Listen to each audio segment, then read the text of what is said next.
బుడమేరుకి కృష్ణానదికి అదే కరకట్టపైన చంద్రబాబు ఎలాంటి సంబంధం లేదు. జగన్ లాజిక్ లేకుండా మాట్లాడుతున్నారు. జగన్ లాజిక్ లేకుండా మాట్లాడుతున్నారు. బుడమేరుకి చంద్రబాబు ఇంటికి సంబంధం లేదు. బుడమేరు నుంచి బుడమేరు రెగ్యులేటర్ బుడమేరు నది మీద ఆ రెగ్యులేటర్ పేరు వెలగలేరు రెగ్యులేటర్ ఉంది. బుడమేరు మీద వెలగలేరు రెగ్యులేటర్ ఉంది.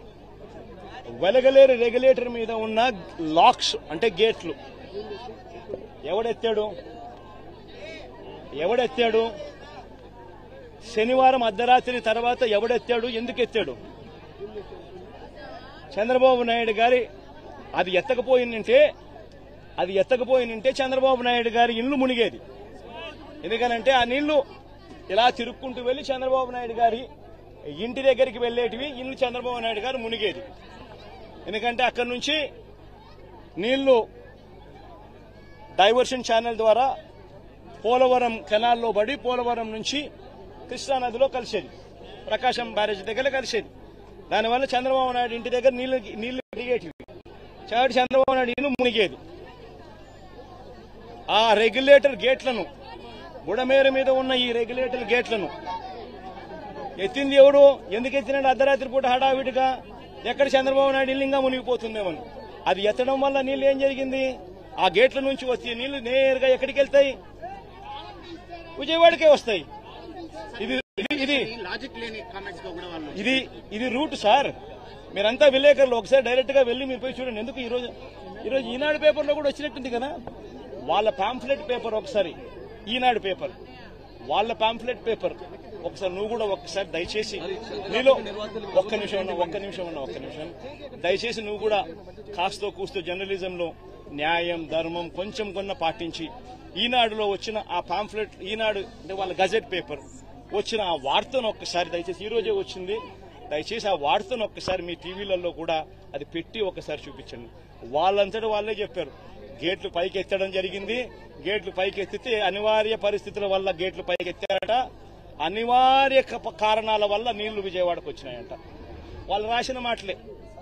దయచేసి ఏమాత్రం కూడా జర్నలిజంలో నిజాయితీ న్యాయం ఉంటే దయచేసి ఆ వార్త కూడా పెట్టమని అడుగుతారు. ప్రభుత్వం నుంచి ఎలాంటి డిమాండ్ చేయబోతున్నారు? ప్రభుత్వం నుంచి ఎలాంటి డిమాండ్, నిర్వాసితులకు ఏమిటి డిమాండ్ చేయబోతున్నారు? నిర్వాసితులు దాదాపుగా 32 మంది ఇప్పటికే చనిపోవడం జరిగింది. ఇంకా ఎక్కువ మంది చనిపోయిన పరిస్థితులు కూడా కనిపిస్తా ఉన్నాయి. మృతుల కుటుంబాలకు ప్రభుత్వం తప్పిదం వల్ల మరీ ముఖ్యంగా జరిగిన ఘటన ఇది. ప్రభుత్వం తప్పిదం, మ్యాన్ మేడ్ ఫ్లడ్ వల్ల జరిగిన ఘటన ఇది.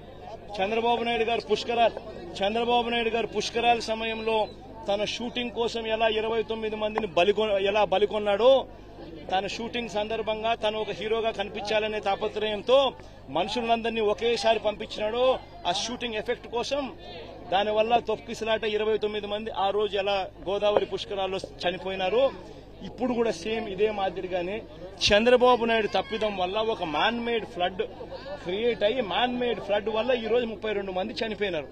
మరి చనిపోయిన ఈ 32 మందికి తన తప్పిదం వల్ల జరిగిన ఈ తప్పుకి తాను గవర్నమెంట్ లో ఉంటూ క్షమాపణ చెబుతూ గవర్నమెంట్ చేసిన తప్పిదం వల్లనే ఇది న్యాచురల్ కెలామిటీ, న్యాచురల్ గా జరిగిన డెత్స్ కాదు. ఇది ఒక ప్రభుత్వం దగ్గర ఉండి స్పందించాల్సిన రీతిలో స్పందించకపోవడం వల్ల జరిగిన తప్పులు.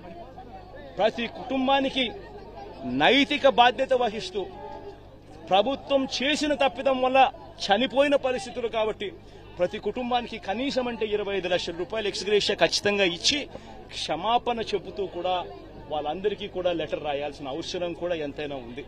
అదొక్కటే కాకుండా నిజంగా ఎంత దారుణంగా పరిస్థితులు ఉన్నాయనంటే ఈ ఇళ్లలో పెట్టుకున్న గ్రౌండ్ ఫ్లోర్ లో ఉన్న సామాన్లన్నీ దాదాపుగా మొత్తం అన్ని క్లీన్ అయిపోయినాయి. అసలు గ్రౌండ్ ఫ్లోర్ లో ఉన్న టీవీలు కానీ, గ్రౌండ్ ఫ్లోర్ లో ఉన్న ఫ్రిడ్జ్లు కానీ, గ్రౌండ్ ఫ్లోర్ లో ఉన్న ప్రతి ఇంట్లో కూడా గ్రౌండ్ ఫ్లోర్ లో దాదాపుగా 3 లక్షల ఈరోజు వాళ్ళు ఇచ్చిన రిపోర్ట్లోనే 6 లక్షల మంది ఎఫెక్టెడ్ ఫ్యామిలీస్ అని చెప్పి రాసినారు. 6 లక్షల మంది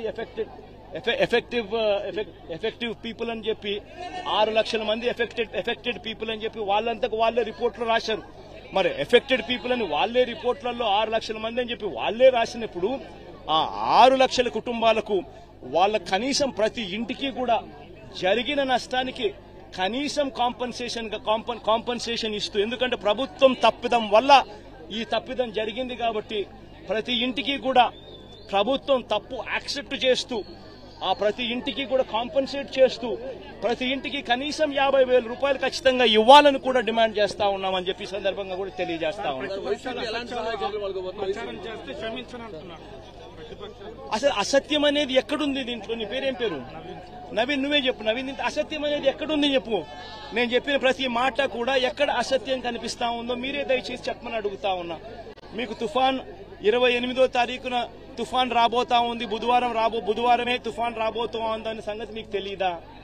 చంద్రబాబు నాయుడుకి తెలీదా? మనకే తెలిసినప్పుడు అది గజెట్లోనే ఐఎండీ వాళ్ళు ఇచ్చిన రిపోర్టే కదా బుధవారమే అని చెప్పి. మరి బుధవారం ఆ ఇన్ఫర్మేషన్ నీకు వచ్చినప్పుడు డ్యాములు ఎంత ఉన్నాయో చూసుకోవాల్సిన బాధ్యత నీదే కదా. పైనుంచి కూడా ఇతర రాష్ట్రాల నుంచి నీళ్లు వస్తున్నాయన్న సంగతి నీకు తెలిసిందే కదా. అన్ని డ్యాములు నిండున్నాయన్న సంగతి నీకు తెలిసిందే కదా. ఫ్లడ్ కుషన్ ఏర్పాటు చేసుకోవాలన్న సంగతి నీకు తెలిసిందే కదా. ప్లస్ పైగా దానికి తోడు కృష్ణానది నుంచి వచ్చే నదికి నీళ్లకు తోడు ఇక్కడ తుఫాన్ రాబోతా ఉందన్న ఇన్ఫర్మేషన్ కూడా నీకు తెలుసు కదా.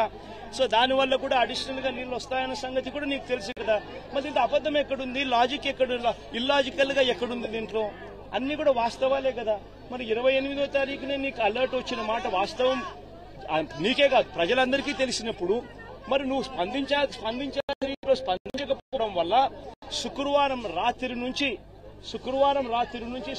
సాయంత్రం నుంచి బీభత్సంగా వర్షం పడుతూ శనివారం కల్లా పూర్తిగా అతలాకుతలమైన పరిస్థితులు క్రియేట్ అవుతా ఉన్నాయనంటే బుధవారం నీకు టైం ఉన్నది, గురువారం నీకు టైం ఉన్నది, శుక్రవారం మధ్యాహ్నం దాకా కూడా నీకు టైం ఉన్నది. ప్రజలందరూ షిఫ్ట్ చేసే అవకాశం నీకున్నది. నువ్వంతకు నువ్వే రిలీఫ్ సెంటర్లను ఏర్పాటు చేసుకోలేదు. ఎందుకు రిలీఫ్ సెంటర్లను ఏర్పాటు చేసుకోలేదు? నీ తప్పిదం కదా.